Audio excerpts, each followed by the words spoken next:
स्वागत है आप सभी का सुपरविजन में। आज हम पढ़ेंगे कंप्यूटर जनरेशन के बारे में।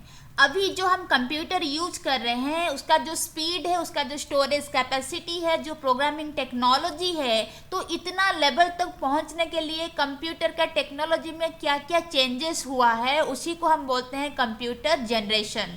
एंड अभी हम 5th जनरेशन ऑफ कंप्यूटर में हैं। तो चलिए पढ़ लेते हैं जनरेशन ऑफ कंप्यूटर्स के बारे में। तो यहाँ पे आप देख पा रहे हैं first generation of computer and इसका जो टाइम पीरियड था वो था 1946 से 1959 तक। एंड इसमें वैक्यूम ट्यूब का यूज हो रहा था। इसको ध्यान से सुनिएगा क्योंकि काफ़ी टाइम एग्जाम में पूछा जाता है कि फर्स्ट जनरेशन कंप्यूटर में क्या यूज हो रहा था, तभी आपको लिखना है कि यहाँ पे वैक्यूम ट्यूब का यूज हो रहा था। एंड इसका जो एग्जाम्पल्स है किस तरह का कंप्यूटर फर्स्ट जनरेशन में देखने को मिल रहा था वो था आपका ENIAC। That means ENIAC is the first electronic computer and इसका जो फुल फॉर्म है वो हो गया आपका electronic numeric integrated and calculator. ये काफ़ी टाइम क्वेश्चन में पूछता है कि फर्स्ट इलेक्ट्रॉनिक कंप्यूटर का नाम क्या था, तभी आपको लिखना है उसका नाम था ENIAC। एंड ये भी क्वेश्चन पूछता है कि ENIAC जो है कौन सा जनरेशन ऑफ कंप्यूटर का एग्जाम्पल है, तभी आपको लिखना है कि ENIAC जो है फर्स्ट जनरेशन ऑफ कंप्यूटर का एग्जाम्पल है। तो इसके ऊपर क्वेश्चंस बनते हैं एंड इवन ये भी पूछता है कि फर्स्ट जनरेशन ऑफ कंप्यूटर का जो टाइम पीरियड था वो कितना था, तभी आपको लिखना है कि वो 1946 से स्टार्ट होकर 1959 तक कंटिन्यू किया था। एंड इसका और भी एग्जाम्पल्स है जैसे एडवैक हो गया, यूनिफैक हो गया। Those are the examples of first generation of computer. And इसका एडवांटेजेस क्या था कि first generation of computers milliseconds में अपना कंप्यूटेशन या फिर कैलकुलेशन कर पा रहे थे। लेकिन इसमें डिसएडवांटेजेस क्या था कि as vacuum tubes were used तो इसका जो साइज था वो बल्की था, बहुत ज़्यादा बड़ा साइज था। अप्रॉक्स 30 टन का इसका साइज था एंड कॉस्टली बहुत रहता था। इवन कि वैक्यूम ट्यूब्स यूज हो रहा था तो कूलिंग सिस्टम का भी ज़रूरत पड़ता था क्योंकि ज़्यादा हीट जनरेट हो रहा था एंड ये ज़्यादा पावर कंज्यूम भी कर रहे थे। एंड उनका जो कैपेबिलिटी था प्रोग्रामिंग था वो बहुत ही कम था, लेस प्रोग्रामिंग कैपेबिलिटी था। तो ये था हमारा फर्स्ट जनरेशन ऑफ कंप्यूटर्स के बारे में। तो चलिए हम नेक्स्ट पढ़ लेते हैं। Next is second generation of computer. तो इसका जो टाइम पीरियड था वो था आपका 1959 से 1965 तक एंड इसमें यूज हो रहा था ट्रांजिस्टर। क्वेश्चन में आता है कि सेकेंड जनरेशन कंप्यूटर में क्या यूज हो रहा था, तभी आपको लिखना है कि ट्रांजिस्टर यूज हो रहा था। एंड ये भी क्वेश्चन आता है कि जो सेकेंड जनरेशन कंप्यूटर था उसका टाइम लिमिट क्या था, टाइम पीरियड क्या था, तभी आपको लिखना है कि वो 1959 से होके 1965 तक कंटिन्यू किया था। कभी कभी क्वेश्चन में आ जाता है आपको मतलब कि मैच करने का जरूरत पड़ता है। पहले रहता है कि जनरेशन फर्स्ट कॉलम में, सेकंड कॉलम में उसका टाइम पीरियड रहता है। तो तभी अगर आपको ध्यान होगा कि फर्स्ट जनरेशन कंप्यूटर का टाइम पीरियड क्या था, सेकंड जनरेशन में क्या था, थर्ड फोर्थ फिफ्थ में क्या था, तो आप बहुत आसानी से वो कॉलम्स को मैच कर सकते हैं। एंड ये भी क्वेश्चन आता है कि आपको जनरेशन्स गिवन होगा एंड वो किसके ऊपर बेस्ड था वो भी सारा गिवन होगा। जैसे सेकेंड जनरेशन में ट्रांजिस्टर हो गया, फर्स्ट जनरेशन में वैक्यूम ट्यूब हो गया, ऐसा करके आपको गिवन होगा एंड आपको उस टाइम में मैच करना पड़ेगा कि ये जनरेशन है, अब उसका जो है किसके ऊपर बेस्ड था वो आपको मैच करना पड़ेगा। तो अगर आपको ध्यान में होगा कि फर्स्ट जनरेशन में, सेकेंड जनरेशन में, थर्ड फोर्थ फिफ्थ में क्या क्या यूज हो रहे थे कंप्यूटर्स के भीतर में, तो आप बहुत आसानी से वो सारा क्वेश्चन को अटेम्प्ट कर सकते हैं। देन नेक्स्ट देखिए इसके एग्जांपल्स में क्या आएगा। हनीवेल 400, IBM 7094, CDC 7604, ये सारा जो कंप्यूटर्स हो गए ये सेकेंड जनरेशन कंप्यूटर का एग्जाम्पल है। एंड इसके एडवांटेजेस में क्या है कि यहाँ पे ट्रांजिस्टर्स यूज हो रहे थे। तो ट्रांजिस्टर का जो साइज है वो वैक्यूम ट्यूब का कंपैरिजन में छोटा रहता है, इसलिए वो लेस बल्कि था in comparison to the first generation. And इसमें जो पावर कंजप्शन था वो भी कम था एंड इसका जो स्पीड है in comparison to the first generation ये भी काफ़ी ज़्यादा था। एंड डिसएडवांटेजेस में क्या है, इसमें भी ट्रांजिस्टर यूज हो रहा था तो मेंटेनेंस तो जरूरत पड़ेगी ही एंड ट्रांजिस्टर की वजह से इसमें हीट भी जनरेट हो रहा था, इसीलिए कूलिंग सिस्टम का भी जरूरत पड़ा था। तो ये था सेकेंड जनरेशन ऑफ कंप्यूटर्स के बारे में। तो चलिए नेक्स्ट पढ़ लेते हैं। Next is third generation of computer. So third generation of computer का जो टाइम पीरियड था वो था आपका 1965 से 1971 तक। एंड यहाँ पे IC that means integrated circuit का यूज हो रहा था। ये आईसी क्या है कि IC is a component consisting of number of transistor, कि आईसी क्या कर सकता है, नंबर ऑफ ट्रांजिस्टर को होल्ड कर सकता है, कंटेन कर सकता है। प्रीवियसली हम सेकेंड जनरेशन में क्या देखे, ट्रांजिस्टर यूज हो रहा था। यहाँ पे क्या यूज हो रहा है, यहाँ पे आईसी यूज हो रहा है, इंटीग्रेटेड सर्किट यूज हो रहा था, कि जहाँ पे बहुत सारा नंबर ऑफ ट्रांजिस्टर्स रह सकते थे। एंड इसके एग्जांपल्स में क्या है कि IBM 360, IBM 370, ये सारा थर्ड जनरेशन ऑफ कंप्यूटर्स का एग्जाम्पल था। एंड इसमें एडवांटेजेस में क्या था कि सेकेंड जनरेशन कंप्यूटर का कंपैरिजन में ये फास्टर था। एंड इसमें जो है आईसी का यूज के वजह से इसका साइज जो है वो स्मॉलर हो गया in comparison to second generation of computer. And इसका जो स्टोरेज कैपेसिटी है वो भी ज़्यादा था in comparison to the second generation of computer. लेकिन डिसएडवांटेजेस क्या था कि आईसी के वजह से, इंटीग्रेटेड सर्किट के वजह से इसमें हीट भी जनरेट हो रहा था, इसीलिए इसका एयर कंडीशनिंग का जरूरत पड़ा था। तो ये था हमारा थर्ड जनरेशन ऑफ कंप्यूटर्स के बारे में। तो चलिए नेक्स्ट पढ़ लेते हैं। Next is fourth generation of computer. तो इसका जो टाइम पीरियड था वो था आपका 1971 टू 1980। एंड इसमें क्या था, किसके पर बेस्ड था, very large scale integrated micro processor के ऊपर। जनरली माइक्रो प्रोसेसर का यहाँ पे यूज हो रहा था फोर्थ जनरेशन में। क्वेश्चन में आता है कि फोर्थ जनरेशन कंप्यूटर में क्या यूज हो रहा था, तभी आपको लिखना है कि माइक्रो प्रोसेसर का यूज हो रहा था। एंड ये भी पूछता है कि इसका टाइम पीरियड कितना था फोर्थ जनरेशन का, तब आपको लिखना है कि 1971 से 1980 तक था।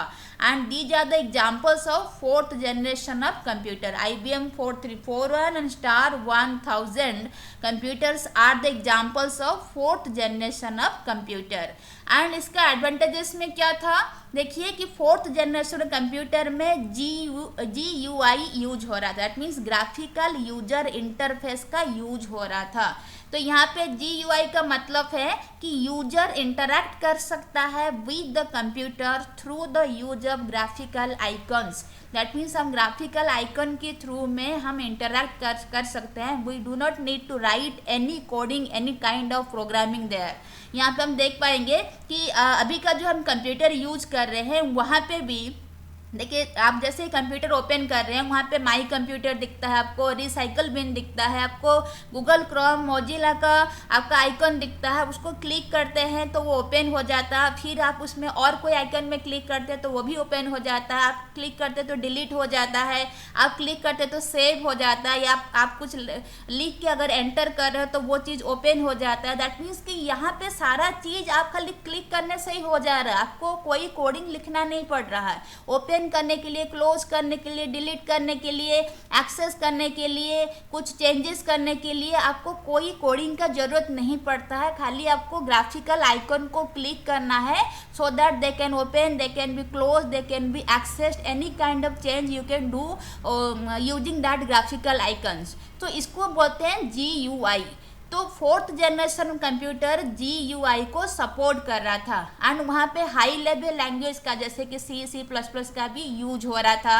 एंड फोर्थ जनरेशन में जो हीट जनरेट हो रहा था वो कंपैरिजन टू अदर्स काफ़ी नेग्लिजिबल था।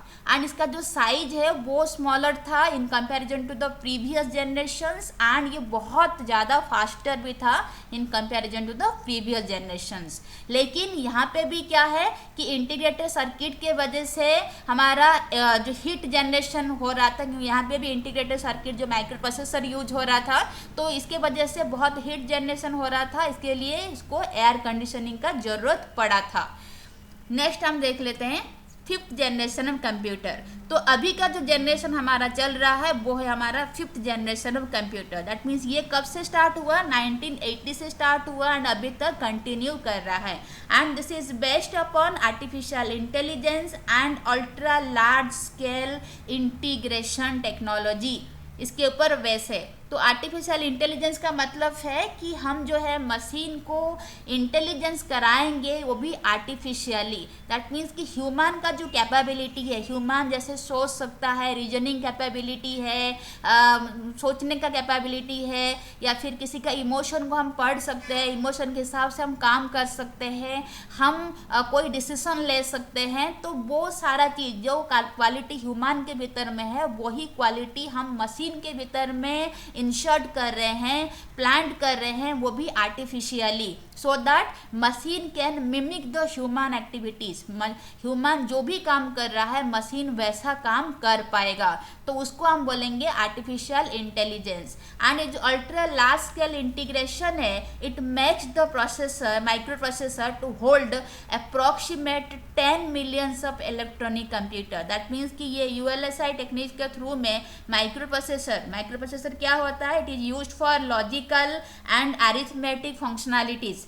तो ये सारा जो माइक्रो प्रोसेसर है वो होल्ड कर सकता है कितना, approx 10 million electronic computer component को वो होल्ड कर सकता है using ULSI, that means ultra large scale integration technique. तो इसके ऊपर बेस है हमारा अभी का जो 5th generation of computer. And examples क्या है, जैसे हम लैपटॉप यूज़ कर रहे हैं, हम डेस्कटॉप यूज़ कर रहे हैं, हम नोटबुक यूज़ कर रहे हैं, तो ये सारा जो है वो 5th जनरेशन कंप्यूटर का एग्जाम्पल है। एंड 5th जनरेशन कंप्यूटर में क्या है, ये हम पढ़े कि बहुत ज़्यादा फास्टेस्ट है, रिलायबल है, बहुत ही ज़्यादा रिलायबल है in comparison to the other generations. And ये बहुत सारा साइज में मिलता है, जैसे डेस्कटॉप का साइज अलग है, लैपटॉप का साइज अलग है, नोटबुक का साइज अलग है, तो डिफरेंट साइज में अवेलेबल रहता है with lots of feature. And हम देख पा रहे हैं कि हम कंप्यूटर में बहुत सारा फीचर्स हम सपोर्ट होता है, बहुत सारे फीचर्स हम एग्जीक्यूट कर पाते हैं। तो ये आज का इस जनरेशन का जो computer, that means 5th generation का जो कंप्यूटर है, अभी का जो हम कंप्यूटर यूज़ कर रहे हैं, तो उसमें लॉट्स ऑफ फीचर्स रहता है एंड ये काफ़ी यूजर फ्रेंडली भी है। लेकिन डिसएडवांटेजेस क्या है कि अभी भी कंप्यूटर्स को लो लेवल लैंग्वेज का ज़रूरत है। हम जो भी लिखते हैं, हम जो भी इंस्ट्रक्शन देना चाह रहे हैं, जैसे कि हम कोई भी हाई लेवल लैंग्वेज का यूज़ कर रहे हैं, हम जावा का यूज़ कर रहे हैं, हम C++ का यूज़ कर रहे हैं, हम कोई भी हाई लेवल लैंग्वेज में कुछ भी प्रोग्राम लिखते हैं, कुछ भी इंस्ट्रक्शन लिखते हैं, अभी भी कंप्यूटर को समझने के लिए लो लेवल लैंग्वेज में उसको ट्रांसलेट करना ज़रूरी है। हम जो भी लिखते हैं वो ट्रांसलेट हो जाता है low level language, so that computer उसको समझ पाता है एंड उसको एग्जीक्यूट करके हमें वापस फिर हाई लेवल में कन्वर्ट करके आउटपुट जो है वो दे पाता है। दैट मीन्स कि 5th जनरेशन कंप्यूटर जो अभी का जो एरा है, तो अभी भी कंप्यूटर को लो लेवल लैंग्वेज का ज़रूरत पड़ता है। तो ये एक उसका डिसएडवांटेजेस है। तो अभी हम पढ़े कि 5th जनरेशन कंप्यूटर तक कंटिन्यू कर लिए, अब हम इसका थोड़ा सा समरी देख लेते हैं। हम पढ़े कि 1st जनरेशन कंप्यूटर जो है वो 1946 से स्टार्ट हुआ, 1959 तक उसका टाइम पीरियड था एंड उसमें वैक्यूम ट्यूब का यूज हो रहा था। एंड उसका जो एग्जाम्पल था, सबसे इम्पोर्टेंट एग्जाम्पल जो काफ़ी टाइम क्वेश्चन में पूछता है, वो था आपका ENIAC जो है वो 1st जनरेशन ऑफ कंप्यूटर का एग्जाम्पल है। And ENIAC is also the first electronic computer and इसका फुल फॉर्म है electronic numeric integrated and calculator. अभी 2nd जनरेशन का जो टाइम पीरियड था वो था आपका 1959 से 1965 तक एंड इसमें ट्रांजिस्टर का यूज हो रहा था। 3rd जनरेशन कंप्यूटर का जो टाइम पीरियड था वो था आपका 1965 से 1971 एंड इसमें इंटीग्रेटेड सर्किट IC का यूज हो रहा था। एंड इंटीग्रेटेड सर्किट क्या है कि ऐसा कंपोनेंट है जो नंबर ऑफ ट्रांजिस्टर को होल्ड कर सकता है। एंड 4th जनरेशन कंप्यूटर में माइक्रो प्रोसेसर का यूज हो रहा था। एंड माइक्रो प्रोसेसर क्या है कि एक ऐसा कंपोनेंट है that is used for logical and arithmetic functioning and इसका जो टाइम पीरियड था वो था कितना, 1971 से 1980 तक था। एंड 5th जनरेशन कंप्यूटर जो अभी का एरा का कंप्यूटर है, हम अभी 5th जनरेशन कंप्यूटर का एरा में हम काम करते हैं। तो 5th जनरेशन कंप्यूटर 1980 से स्टार्ट हुआ, अभी तक वो वही चल रहा है एंड इसमें आर्टिफिशियल इंटेलिजेंस का यूज होता है एंड ULSI का यूज होता है। Artificial intelligence is very important, जिसमें हम मशीन को ह्यूमन बीइंग जैसा कैपेबिलिटी प्रोवाइड करते हैं या फिर कैपेबल करते हैं, so that machine can mimic the human activities, जैसे ह्यूमन बीइंग परफॉर्म करता है, सोच पाता है, काम कर पाता है, डिसीजन ले पाता है, सारा कैपेबिलिटी को हम मशीन को देंगे अगर, तो उसको हम बोलेंगे आर्टिफिशियल इंटेलिजेंस। एंड इसका जो एग्जांपल्स हो गया डेस्कटॉप, लैपटॉप, नोटबुक वगैरह, इसका 5th जनरेशन कंप्यूटर का एग्जाम्पल है। तो ये था कुछ जनरेशन ऑफ कंप्यूटर्स के बारे में, हम इम्पोर्टेंट पॉइंट्स सारा डिस्कस किए हैं। एंड इसी तरह का क्वेश्चन जो है वो आपको एग्जाम में, कॉम्पिटिटिव एग्जाम में बहुत बार देखने को मिलेंगे। जनरेशन ऑफ कंप्यूटर के ऊपर काफ़ी क्वेश्चंस आता है कि टाइम पीरियड कितना है, क्या यूज हो रहा था, एंड कुछ एग्जांपल्स जैसे हो गया कि 4th जनरेशन कंप्यूटर में क्या क्या कौन सा कंप्यूटर यूज हो रहे थे, तभी आपको नाम लिखना पड़ेगा या फिर ऑप्शंस में नेम गिवन होगा, आपको चूज करना पड़ेगा कि कौन सा कंप्यूटर जो है वो 4th जनरेशन में जाता है। तो एनिया काफ़ी इंपॉर्टेंट है, एनिया के ऊपर बहुत क्वेश्चंस आते हैं। तो इसमें आपको खाली इंपॉर्टेंट याद रखना पड़ेगा कि कितना जनरेशन है, टाइम पीरियड क्या है, एंड क्या क्या यूज हो रहे थे, एंड उनका एग्जाम्पल्स। तो ये सारा इंपॉर्टेंट क्वेश्चन है जो कि काफ़ी टाइम आपको कॉम्पिटिटिव एग्जाम में आपको देखने को मिलेगा। तो आई थिंक कि आपको मेरा वीडियो समझ में आया होगा, अच्छा लगा होगा। अगर आपको मेरा वीडियो अच्छा लग रहा है तो इसको लाइक, शेयर एंड सब्सक्राइब जरूर करें। So thank you so much everyone for watching me.